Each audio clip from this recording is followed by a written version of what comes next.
Hello students, good evening to all of you. So where I am going to solve one problem from J Mains 2022. So students, ये जो problem है ये gravitation से related है, gravitation chapter से है. सो इस प्रॉब्लम में basically we have three particles और वो थ्री पार्टिकल्स जो हैं वो एक लाइन के ऊपर हैं एंड लाइक एक पार्टिकल पॉइंट ए पर है और एक पार्टिकल पॉइंट बी पर है और एक पार्टिकल पॉइंट सी पर है. हर एक पार्टिकल का जो मास है वो क्वेश्चन में दिया है 100 kg और यहाँ पर एक और पार्टिकल है फोर्थ पार्टिकल जो कि किसी पॉइंट पी पर है. फोर्थ पार्टिकल का नाम पी रख लीजिए या फोर्थ पार्टिकल को पी लोकेशन दे दीजिए. सो वहाँ पर एक पार्टिकल है फोर्थ पार्टिकल जो कि डिस्टेंस ऑफ 13 मीटर है from the particle B. B particle से पी पार्टिकल तक का जो डिस्टेंस क्वेश्चन में दिया है वो 13 मीटर है and that particle is on the perpendicular bisector of line A C. So ये हमारी ए सी लाइन है और इसके बिल्कुल बीच से like that is perpendicular bisector. उस परपेंडिकुलर बाइसेक्टर पर फोर्थ पार्टिकल पॉइंट पी पर है और पॉइंट पी बी से 13 के डिस्टेंस पर है. ए बी 13 है मीटर, बी सी 13 मीटर है और बी पी भी यहाँ पर 13 मीटर है.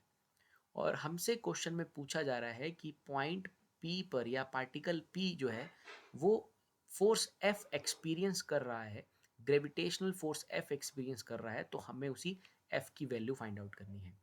तो स्टूडेंट्स, पॉइंट पी या पार्टिकल पी जो फोर्स एक्सपीरियंस करेगा वो करेगा because of A, because of B as well as because of C there. और ये 13 13 है और परपेंडिकुलर बाइसेक्टर है तो ऑब्वियसली ये जो एंगल रहेगा वो रहेगा 45 degree. This is also 45 degree. तो पहले मैं force on P because of A लिख लेता हूँ स्टूडेंट्स. पी पे ए की वजह से जो फोर्स लगेगा वो कुछ ऐसे लगेगा, लाइक वो फोर्स ऐसे लग रहा था एफ ए, जिसको मैंने एफ ए नाम दिया है, बट एफ ए के कंपोनेंट्स हो जाएंगे. One is F A cos 45 and जो वर्टिकली डाउनवर्ड्स लग रहा है यहाँ पर वो बन जाएगा एफ ए साइन 45. और सिमिलरली बिकॉज ऑफ सी जो हम एफ सी की बात करेंगे, एफ सी की बात करेंगे तो एफ सी कुछ ऐसे लगेगा. This is F C. F C के भी दो कंपोनेंट होंगे, F C cos 45 and vertically downwards F C sine 45. And तीसरी जो फोर्स लगाएगा वो लगाएगा बी. तो बी का जो फोर्स है वो डाउनवर्ड्स ही लग रहा है स्टूडेंट्स, बी की तरफ. Gravitation is attractive force. ये आप देख रहे हैं कि cos 45, एफ सी कॉस 45 और F A cos 45 equal and opposite हैं. इक्वल एंड अपोजिट क्यों मैंने कहा कि बिकॉज जब एफ की बात करते हैं, एफ ए की बात करते हैं तो एफ ए का वैल्यू रहेगा G m1 m2 upon R square. Like अगर मैं इस डिस्टेंस को आर मान लेता हूँ तो आर स्क्वेयर हो जाएगा. सिमिलरली एफ सी का वैल्यू रहेगा G m1 m2 by R square. C से पी की डिस्टेंस भी सेम है और जितना ए से पी तक का है उतना ही सी से पी तक का है. मासिस दोनों 100 100 के हैं, सारे 100 100 के हैं. डिस्टेंस सेम है तो एफ ए और एफ सी का जो मैग्नीट्यूड है वो सेम रहेगा. तो इस वजह से F A cos 45, F C cos 45 same होंगे, इक्वल एंड अपोजिट लग रहे हैं तो कैंसिल कर जाएंगे. तो बेसिकली अगर नेट फोर्स देखा जाए जिसे कि आपने नाम दिया है एफ, पार्टिकल पी पर सभी की वजह से, उसका एक्सप्रेशन बन जाएगा F A sine 45, F A का साइन 45 कंपोनेंट नीचे की तरफ and F C sine 45 plus F B there.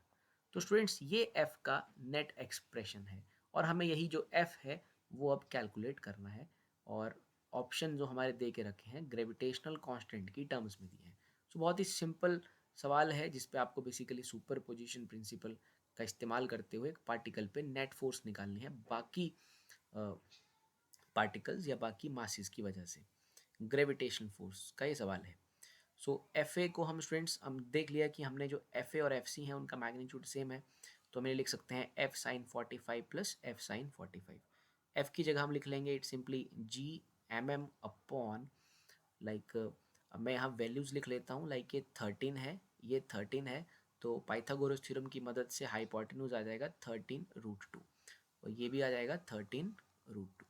तो मैं एफ ए की वैल्यू लिख रहा हूँ स्टूडेंट्स यहाँ पर, it is like G M M upon 13√2 का square plus F C plus साथ में यहाँ पर सॉरी साइन 45 भी है तो साइन 45 की वैल्यू बनेगी 1/√2 प्लस एफ सी की वैल्यू भी यही आ जाएगी जी एम एम अपॉन 13√2 का स्क्वेयर.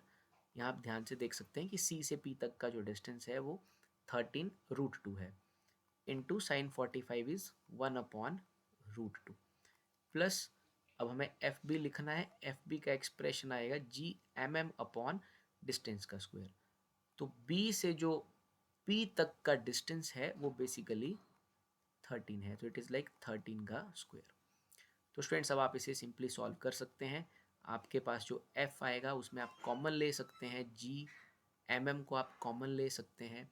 यहाँ आप सॉल्व करेंगे तो ये बनेगा लाइक 13 का स्क्वायर बेसिकली, एंड यहाँ पर आप 13 के स्क्वायर को भी आप कॉमन ले सकते हैं, और क्योंकि जी एम एम अपॉन 13 का स्क्वायर हर टर्म के पास है तो यहाँ अंदर बच जाएगा, इट इज़ लाइक 1/2, बिकॉज √2 का स्क्वायर होगा तो वो 2 बनेगा, ऑलरेडी आपके पास अंदर 1/√2 भी है।